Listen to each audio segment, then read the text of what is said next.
Back to news. భవానీపురంలోని 42 ప్లాట్ల వ్యవహారంలో జగన్ వ్యాఖ్యలపై నూర్ బాషా కార్పొరేషన్ చైర్మన్ నాగుల్ మీరా తీవ్రంగా విమర్శించారు.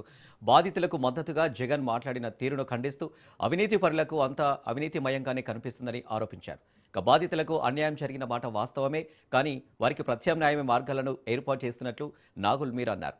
మెడికల్ కాలేజీల భాగోతం పార్లమెంటులో బట్టబయలు చేశారనే ఎంపీ చిన్నిపై వైసీపీ ఆరోపణలు చేస్తున్నారని మండిపడ్డారు.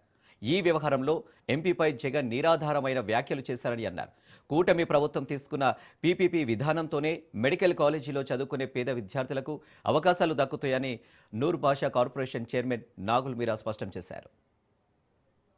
జగన్మోహన్ రెడ్డి గారు వంటంలోని జోజీ నగర్ లో ఏదైతే ఇల్లు పడేశారో ఆ బాధితులు పరామర్శించడానికి వెళ్ళినటువంటి పెద్ద మనిషి మాట్లాడిన తీరు ఎలా ఉందంటే దున్నపోతు ఈనిందంటే దూడను కట్టే అన్నట్టుగా.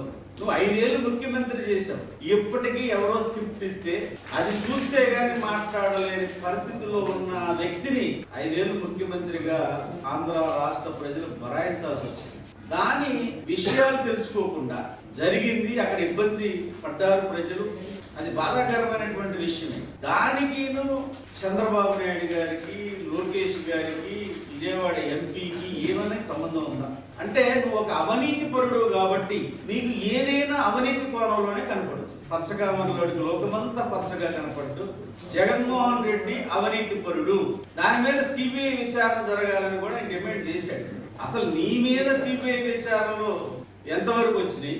ఇవాళ ఏసీబీ కోర్టుకి, సిబిఐ కోర్టుకి, ఈడీల ఆఫీసుల చుట్టూ తిరుగుతున్న పెద్ద మనిషి అవినీతి పరుడివి. నువ్వు ఈ రకమైనటువంటి ఆరోపణలు సరైనవి కావు. వాస్తవంగా జోజీనగర్ లో ఒక సొసైటీ వేరే వాళ్ళకి అగ్రిమెంట్ ఇచ్చి ఆ అగ్రిమెంట్ ఉన్నంగానే అక్కడ ఉన్నటువంటి వాళ్ళు, ఇప్పుడు ఉన్నటువంటి వాళ్ళందరికీ కూడా అతను రిజిస్ట్రేషన్ చేయడం జరిగింది.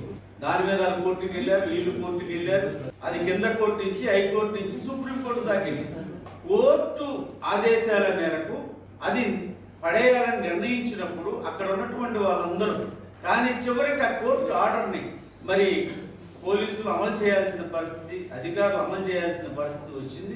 ఇవాళకి మేము వాళ్ళ పట్ల సానుభూతితో ఉన్నాం. వాళ్ళకి న్యాయం జరగాలి కాబట్టి న్యాయం జరగాలి అని అడగటంలో తప్పు లేదు. కానీ నిరాధారణమైనటువంటి ఆరోపణలు చేయడంలో జగన్ మించిన వాళ్ళు ఈ రాష్ట్రంలో ఎవ్వరు లేదు.